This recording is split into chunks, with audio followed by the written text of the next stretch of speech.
Hello student, তাপের ঘটনাসমূহ অধ্যায়ে কঠিন পদার্থের প্রসারণ, তরল পদার্থের প্রসারণ এই নিয়ে পূর্বের ক্লাসে আলোচনা করা হয়েছে। আজকের আলোচ্য বিষয় তাপের পরিবহন, স্থির অবস্থা, স্থির পূর্ব অবস্থা, তাপ পরিবাহিতাঙ্ক এবং এর একক, রাশিমালা, তাপীয় রোধ এবং তাপীয় রোধাঙ্ক। আমরা বিভিন্ন বাস্তব যে ঘটনাগুলো দেখি তাদের কয়েকটা উদাহরণ দিচ্ছি। যখন একটা লোহার দণ্ডের এক প্রান্তকে গ্যাসের উনুনের মধ্যে রাখা হলো, রেখে কিছুক্ষণ পর অপর প্রান্তে হাত দিলে দেখা যায় দণ্ডটা উত্তপ্ত হয়ে গেছে। এরপর রোদের মধ্যে একটা চেয়ার রাখা আছে, চেয়ারে যদি হাত দেওয়া হয় তখন দেখা যায় হাতটা গরম হয়ে গেছে। তাহলে এই দুটো ঘটনা আমরা বলতে পারি যে তাপের পরিবহনের উদাহরণ। তাহলে আমাদের তাপের পরিবহন কাকে বলে? প্রথমে আসি, তাপ সঞ্চালন বলতে কি বোঝো? তাপ সঞ্চালনের বিভিন্ন পদ্ধতিগুলো কি কি? তাপ সঞ্চালন বলতে বোঝায় যে তাপের এক স্থান থেকে অন্য স্থানে চলাচল। তার তিনটা পদ্ধতিতে তাপের সঞ্চালন হয়। 1 নম্বর পরিবহন, 2 নম্বর পরিচলন, 3 নম্বর বিকিরণ। তিনটা আমাদের এখানে আলোচ্য বিষয় পরিবহন পদ্ধতিতে তাপ সঞ্চালন। পরিবহন পদ্ধতি কোন পদার্থের ক্ষেত্রে? কঠিন পদার্থের ক্ষেত্রে এটা দেখা যায়। যখন কঠিন পদার্থের ক্ষেত্রে কি হয়, অণুগুলো একটা গড় অবস্থানের থেকে নির্দিষ্ট বিস্তার নিয়ে কম্পিত হয়। যখন একটা স্তরে কি করা হলো, তাপ দেওয়া হলো, তাপ দেওয়া হলে এই অণুগুলির বিস্তার বেড়ে যাবে, অর্থাৎ গতিশক্তি বাড়বে। আর গতিশক্তি বেড়ে গেলে সেই অণুটা কি করবে, পরবর্তী অণুতে কি করবে, গতিশক্তির কিছু অংশ দিয়ে দেবে। ফলে প্রত্যেকটা পরবর্তী অণুগুলোর গতিশক্তি বৃদ্ধি পাবে, অর্থাৎ পরবর্তী স্তরগুলো উত্তপ্ত হবে। এইভাবে কিন্তু দেখা যাচ্ছে যে এখানে কিন্তু অণুগুলির অবস্থানের কোনো পরিবর্তন হয় না। অর্থাৎ যে পদ্ধতিতে তাপ এক স্থান থেকে অন্য স্থানে সঞ্চালিত হয় কিন্তু মাধ্যমের অণুগুলির কোন স্থান পরিবর্তন ঘটে না, সেই পদ্ধতিকে বলা হয় পরিবহন পদ্ধতি। তাহলে এরপর হচ্ছে পরিবহন পদ্ধতিতে তাপ যখন সঞ্চালিত হয় তখন এই সঞ্চালিত তাপের পরিমাণ কি কি বিষয়ের উপর নির্ভর করে। তার আগে আসি স্থির পূর্ব অবস্থা ও স্থির অবস্থা। স্থির পূর্ব অবস্থা, যখন একটা দণ্ডকে উত্তপ্ত করা হয়, একটা প্রান্তকে উত্তপ্ত করা হচ্ছে, তাহলে এই দণ্ডটাকে আমরা কয়েকটা স্তরে ভাগ করতে পারি। তাহলে এখান থেকে প্রথম স্তর, সে উৎস থেকে কিছু পরিমাণ তাপ গ্রহণ করে নিজের তাপমাত্রা বৃদ্ধি করবে এবং কিছু পরিমাণ তাপ পরবর্তী স্তরে সঞ্চালিত করবে, কিছু পরিমাণ তাপ পরিবেশে বিকিরণ ঘটাবে। তাহলে এখান থেকে দ্বিতীয় স্তর, তৃতীয় স্তর, চতুর্থ স্তর, অর্থাৎ প্রত্যেকটা স্তরে একই রূপ আচরণ করবে। ফলে এই সময় কি দেখা যাবে যে প্রত্যেকটা স্তরের তাপমাত্রা বৃদ্ধি পেতে থাকে। তাহলে এই অবস্থাটাকে বলা হয় স্থির পূর্ব অবস্থা। এরপর কিছু সময় পর দেখা যাবে যে প্রত্যেকটা স্তরের তাপমাত্রা স্থির অবস্থায় পৌঁছে গেছে। এই অবস্থাটাকে বলা হয় স্থির অবস্থা। এখানে একটা উদাহরণ দেওয়া যায়। একটা নলে 4টা ছিদ্র করা আছে এবং প্রত্যেকটা ছিদ্রই একটা করে থার্মোমিটার রাখা আছে এবং এই একটা প্রান্তকে ফুটন্ত জলের সঙ্গে যুক্ত করা হয়। তাহলে ফুটন্ত জল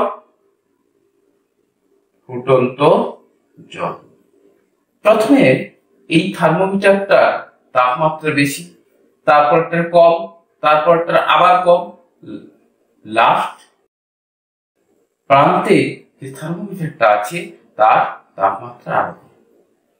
কিছু সময় পর্যন্ত কি দেখা যাবে যে প্রত্যেকটা থার্মোমিটারের তাপমাত্রা ক্রমশ বাড়ছে এবং আরো কিছু সময় পর লক্ষ্য করলে দেখা যাবে যে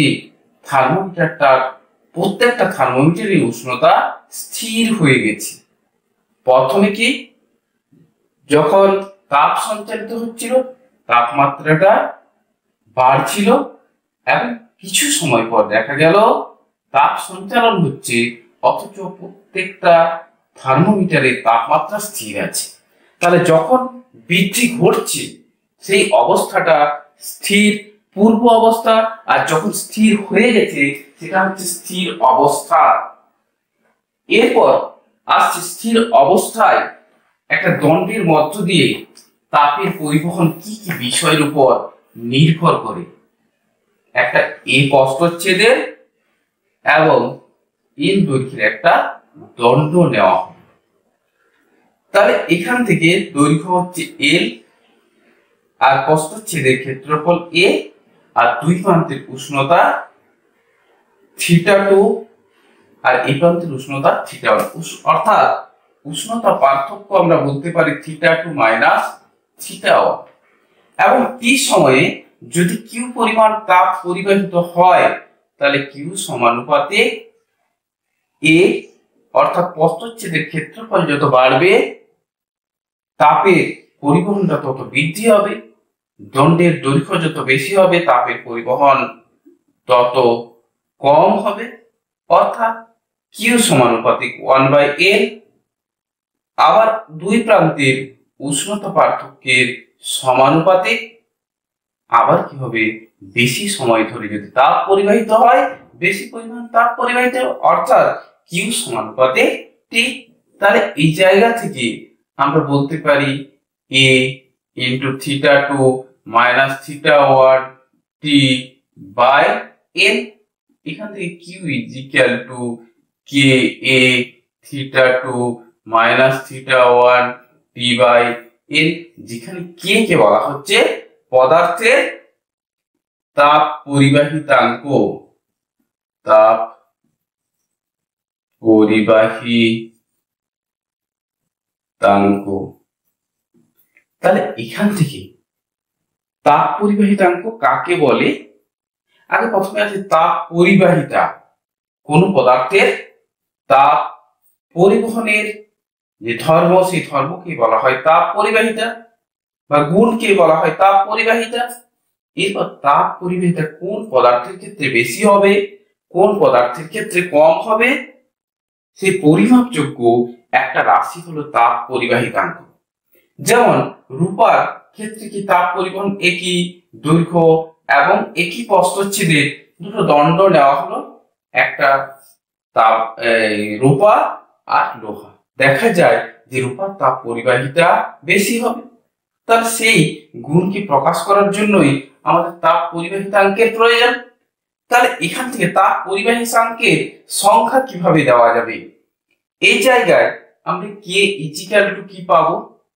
এখান থেকে যদি আমরা K is equal to Q into L by A into θ2 minus θ1 into T, L is equal to 1, a is equal to 1, θ2 minus θ1 is equal to 1, t is equal to 1 হলে কে ইজ ইকুয়াল টু কিউ, অর্থাৎ একক দৈর্ঘ্য এবং একক প্রস্থচ্ছেদের কোন দণ্ডের দুই প্রান্তের উষ্ণতা পার্থক্য একক হলে প্রতি একক সময়ে যে পরিমাণ তাপ পরিবাহিত হয় তাকেই বলা হয় ওই পদার্থের তাপ পরিবাহিতাঙ্ক। এরপর তাপ পরিবাহিতাঙ্কের একক কি হবে? কে এর একক সমান কিউ এর একক ইন্টু এল এর একক বাই এ বলতে কি ক্ষেত্রফলের একক ইন্টু তাপমাত্রার একক ইন্টু সময়ের একক। তাহলে এখান থেকে পাবো সিজিএস পদ্ধতিতে calorie cm by cm square degree centigrade second, তাহলে সেমি সেমি একটা কাটবে, calorie per cm per degree centigrade per second. একইভাবে এসআই পদ্ধতিতে কি পাবো? Joule per metre per kelvin per second বা watt per metre per kelvin. এখান থেকে কে যদি মাত্রা নির্ণয় করা হয় তাহলে আমরা কি পাবো? K is equal to Q L by A into theta two minus theta one into T.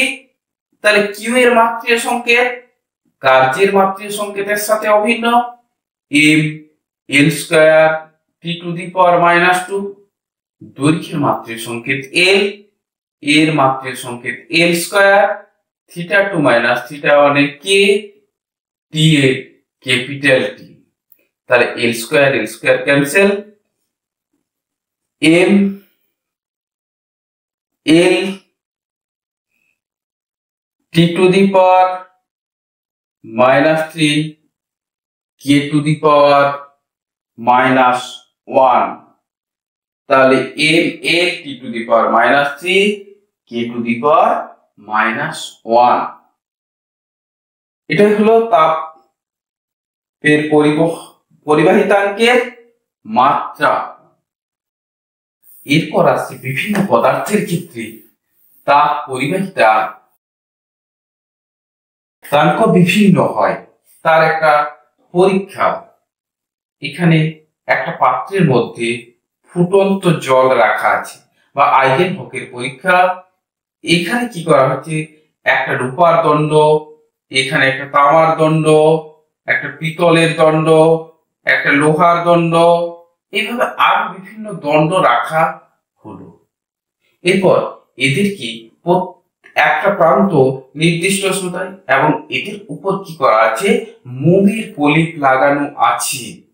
তাহলে কিছু সময় পর দেখা গেল যে রূপার দণ্ডের ক্ষেত্রে মোম বেশি পরিমাণে, তারপর তামা, তারপর পিতল, তারপর লোহা, অ্যালুমিনিয়াম, এইভাবে ক্ষেত্রে প্রত্যেকটা দণ্ডের মধ্যে যে মোমের গলন ভিন্ন ভিন্ন হয়েছে, অর্থাৎ প্রত্যেকটা তাপ পরিবাহিতাঙ্ক আলাদা, অর্থাৎ তাপ পরিবহন করার ক্ষমতা আলাদা।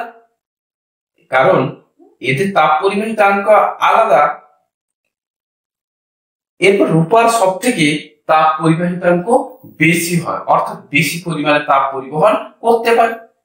আদর্শ পরিবাহী কোন পদার্থই কিন্তু আদর্শ পরিবাহী বাস্তবে পাওয়া যায় না, আবার কোন পদার্থই ক্ষেত্রে সম্পূর্ণ তাপ অন্তরক হতে পারে না।